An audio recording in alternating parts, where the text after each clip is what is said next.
Hey everyone, welcome back to Daily English Podcast. I'm your host, Connor, and I'm here with my amazing co-host, Linda. How you doing today, Linda? Hey Connor, I'm doing great. Thanks for asking. I'm really excited about today's topic because honestly, I think everyone can relate to it.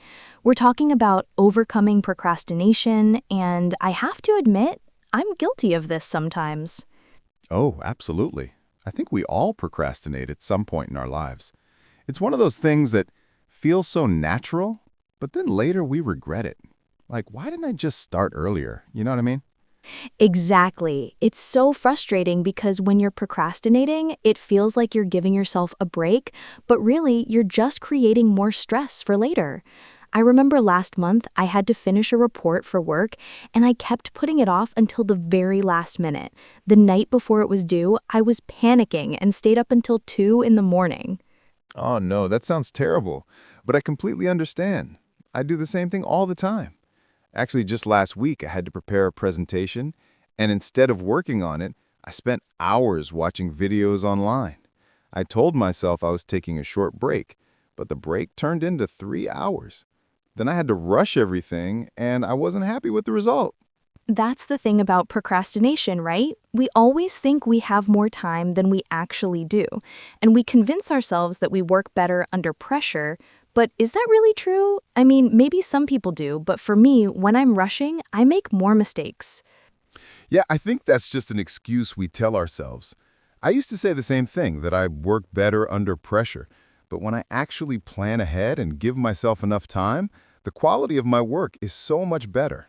Plus, I feel less stressed and more confident about what I've created. Definitely. So let's talk about why we procrastinate in the first place. I think understanding the reasons behind it can help us overcome it. For me, sometimes I procrastinate because the task seems too big or too difficult. When I look at everything I need to do, I feel overwhelmed, and then I just don't know where to start. That's a really good point. When a task feels overwhelming, it's easier to just avoid it completely. I think that's called task aversion or something like that. Our brain sees the task as something unpleasant, so we naturally want to do something more enjoyable instead. It's like our brain is protecting us from discomfort. Right. And that makes sense from a psychological perspective. But the problem is that avoiding the task doesn't make it go away. It just sits there in the back of your mind, creating this constant low-level anxiety. You know you have to do it eventually, so you can't fully relax even when you're doing other things. Absolutely. I call that the guilt cloud. You know when you're trying to enjoy your free time, but you can't because you keep thinking about all the things you should be doing instead? It ruins your relaxation time and your productivity time because you're not fully present in either moment. The guilt cloud. I like that term. It's so accurate. So, what can we do about it? I've been trying different strategies lately, and some of them have actually helped. One thing that works for me is breaking big tasks into smaller, more manageable pieces. Instead of thinking about writing an entire report, I tell myself I'm just going to write the introduction today. That feels much less scary. That's a great strategy. It's all about making the task feel less intimidating. I do something similar. I use what's called the 2-minute rule. If something takes less than 2 minutes to do, I do it immediately without thinking about it.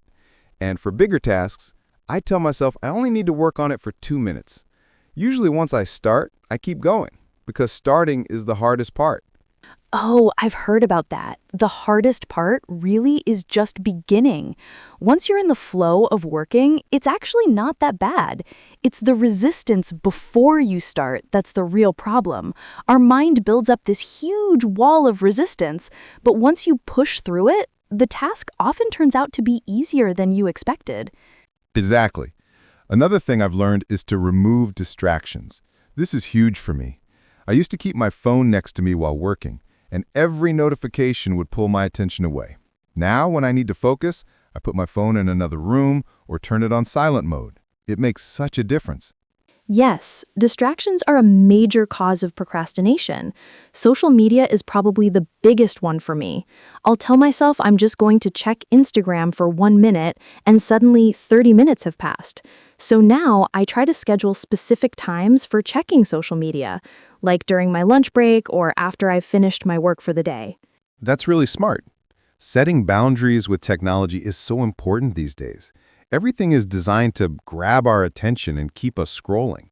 It's not entirely our fault that we get distracted. These apps are literally designed by teams of people whose job is to make them as addictive as possible. That's true, and it's kind of scary when you think about it. But knowing that helps me be more mindful about my technology use. Another thing that helps me is having a clear schedule or plan for the day. When I wake up and I know exactly what I need to accomplish, I'm much more likely to actually do it. But when my day is unstructured, I tend to waste a lot of time. Structure is definitely important. I like to make a to-do list every morning. I write down the 3 most important things I need to accomplish that day, and I make sure to do those first. Everything else is bonus. This way, even if I don't get everything done, I know I've completed the most critical tasks. The 3 most important things. I like that approach. It's realistic and achievable. I think sometimes we make these huge to-do lists with like 20 items, and then we feel discouraged when we only complete 5 of them. But if you only have 3 main goals, completing them feels like a real success. Exactly. And that sense of accomplishment really motivates.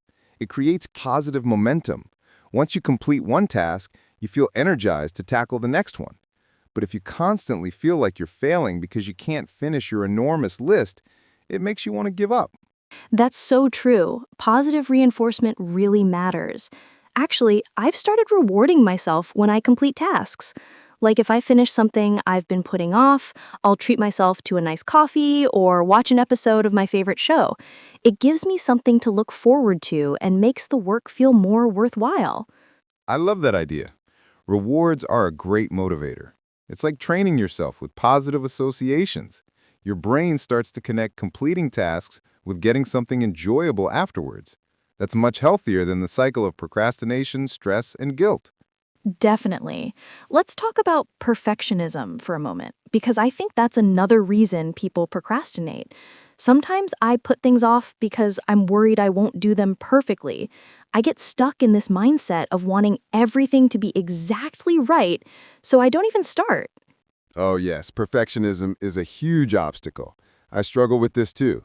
The thing is, perfection doesn't really exist, especially on the first try. It's much better to create something imperfect that you can improve later than to create nothing at all because you're waiting for the perfect moment or the perfect idea. Right. Done is better than perfect. That's something I'm trying to remind myself more often. In most cases, a completed project that's 80% perfect is more valuable than an unfinished project that could have been 100% perfect, because that 100% perfect version never actually happens. Absolutely. And often what we think are imperfections, other people don't even notice. We're usually our own harshest critics. I've learned to embrace the idea of progress over perfection. Every step forward counts, even if it's not perfect. That's a healthy mindset. Another thing I wanted to mention is the importance of understanding your own energy levels throughout the day. I've noticed that I'm most productive in the morning, so I try to do my most challenging tasks then. In the afternoon, my energy drops, so that's when I do easier tasks like answering emails or organizing files. That's really smart, Linda. Everyone has different peak productivity times. I'm more of a late afternoon person myself. I feel like my brain doesn't fully wake up until after lunch. So I've learned to schedule my day accordingly. I do administrative stuff in the morning and save my creative work for later in the day when I'm more focused. It's all about knowing yourself and working with your natural rhythms instead of against them. Fighting your natural energy patterns just creates more resistance and makes procrastination more likely. When you work during your peak times, tasks feel easier and you're less likely to put them off. Exactly. And speaking of knowing yourself, I think it's also important to understand your procrastination triggers. For me, it's usually when I'm feeling tired or stressed about something else in my life. When I'm in that state, I'm much more likely to avoid work and do something mindless instead. Yes, emotional state plays a big role in procrastination. When I'm feeling anxious or upset about something, I definitely procrastinate more. It's like my brain is already dealing with emotional stuff, so it doesn't want to handle work stress on top of that. But the irony is that procrastinating usually makes me feel more anxious, not less. That's the vicious cycle of procrastination, right? You avoid something because you're stressed, but avoiding it creates more stress, which makes you want to avoid it even more. Breaking that cycle requires conscious effort and self-awareness. Definitely. One technique that's helped me break that cycle is just acknowledging my feelings instead of trying to push them away. I'll say to myself, okay, I'm feeling anxious right now, and that's why I don't want to start this task. But I'm going to start anyway, even though I feel anxious. Just recognizing the emotion takes away some of its power. That's a really mature approach. Emotional awareness is so important. Another thing I found helpful is creating a good work environment. I have a specific spot in my apartment where I only do focused work. My brain has learned to associate that space with productivity, so when I sit there, it's easier to get into work mode. Environment definitely matters. I've done something similar. I make sure my workspace is clean and organized before I start working. If there's clutter around me, my mind feels cluttered too. A tidy space helps me think more clearly and reduces the temptation to procrastinate by cleaning instead of working. Oh, cleaning as procrastination is so real. I can't tell you how many times I've suddenly felt the urgent need to organize my bookshelf when I should be working on something else. It feels productive because you're doing something, but really it's just another form of avoidance. Exactly. Procrastination can be sneaky like that. It disguises itself as other productive activities. Like, I'll tell myself I need to research something before I start my main task. And then I'll spend 2 hours going down a research rabbit hole that's barely related to what I actually need to do. Research procrastination is very common, especially with the internet at our fingertips. You can always find something else to read about or learn about. Setting time limits for research or preparation is helpful. Tell yourself you have 30 minutes to gather information, and then you have to start the actual work. Time limits are great. I also use timers for focused work sessions. Have you heard of the Pomodoro technique? You work for 25 minutes, then take a 5-minute break and repeat. It makes work feel more manageable because you know a break is coming soon. Yes, I've tried that.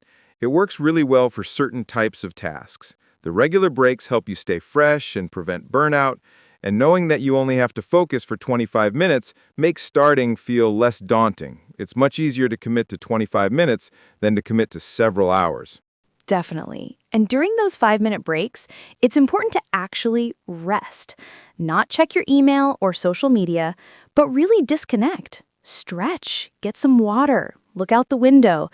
Give your brain a real break so you can come back refreshed for the next session. Good point. Quality breaks are just as important as quality work time. Let's also talk about accountability. I found that telling someone else about my goals makes me more likely to follow through. When it's just a goal in my head, it's easy to let it slide. But when I've told a friend I'm going to do something, I feel more committed. Accountability partners are really effective. I have a friend who's also working on overcoming procrastination, and we check in with each other every few days. We share what we want to accomplish and then report back on our progress. It's encouraging and motivating. That sounds like a great system. There's something powerful about sharing your intentions with another person. It makes them more real and creates a gentle pressure to follow through. Not pressure in a stressful way, but in a motivating way. Right, it's supportive pressure. And celebrating successes together makes the victories feel bigger. When I complete something I've been procrastinating on, my accountability partner celebrates with me. And that positive reinforcement really helps. I love that. Building positive habits around productivity is so important. And remember, overcoming procrastination isn't about being perfect or never putting things off again. It's about getting better over time and being kinder to yourself in the process. That's such an important point, Connor. We need to have self-compassion. If you procrastinate on something, beating yourself up about it doesn't help. It just makes you feel worse and more likely to procrastinate again. Instead, acknowledge what happened, figure out why it happened, and think about what you can do differently next time. Exactly. Learn from each experience instead of judging yourself harshly. Procrastination is a habit, and like any habit, it takes time and practice to change. You're not going to transform overnight, and that's okay. Small improvements add up over time. Small improvements definitely add up. Even if you just reduce your procrastination by a little bit, that's progress worth celebrating. Maybe instead of putting something off for a week, you only put it off for 3 days. That's still an improvement. Absolutely. And as you build better habits and see the positive results, it becomes easier. You start to trust yourself more. You realize that you can handle tasks without waiting until the last minute, and that actually feels really good. It does feel good. There's such a sense of freedom that comes with being on top of your responsibilities. You can enjoy your free time without guilt, and you feel more in control of your life. That's what I'm working toward.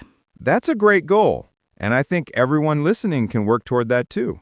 Remember, the strategies we've talked about today, like breaking tasks into smaller pieces, removing distractions, using timers, creating accountability, and being kind to yourself, these are all tools you can use starting right now. Right. You don't have to implement everything at once. Pick 1 or 2 strategies that resonate with you and try them out. See what works for your personality and your situation. There's no one-size-fits-all solution to procrastination. So experiment and find what helps you personally. Great advice, Linda. And remember, the fact that you're listening to this podcast and thinking about how to improve means you're already taking a positive step. Awareness is the first part of change, so give yourself credit for that. Absolutely. Well, I think we've covered a lot of ground today. Overcoming procrastination is definitely a journey, not a destination. But it's a journey worth taking. Is there anything else you want to add, Connor? Just one more thing. Start small. Don't try to overhaul your entire life tomorrow. Pick one thing you've been procrastinating on and take the first small step today. Just one small action. That's all you need to begin. Perfect advice. One small step can lead to big changes over time. All right, everyone, that brings us to the end of today's episode. Thank you so much for joining us on Daily English Podcast. We hope this conversation about overcoming procrastination was helpful and gave you some practical ideas to try. If you enjoyed this episode, please don't forget to subscribe to our channel so you never miss an episode. We release new content every day to help you practice and improve your English. And if you found this helpful, please give us a thumbs up. It really helps other learners find our podcast. And feel free to leave a comment telling us about your own experiences with procrastination or any tips that work for you. We love hearing from our listeners, and your comments help build our community of English learners. Thanks again for listening, everyone. Keep practicing, keep learning, and remember, progress is better than perfection. We'll see you tomorrow with another topic to discuss. Take care, everyone, and see you next time on Daily English Podcast. Bye for now. Bye.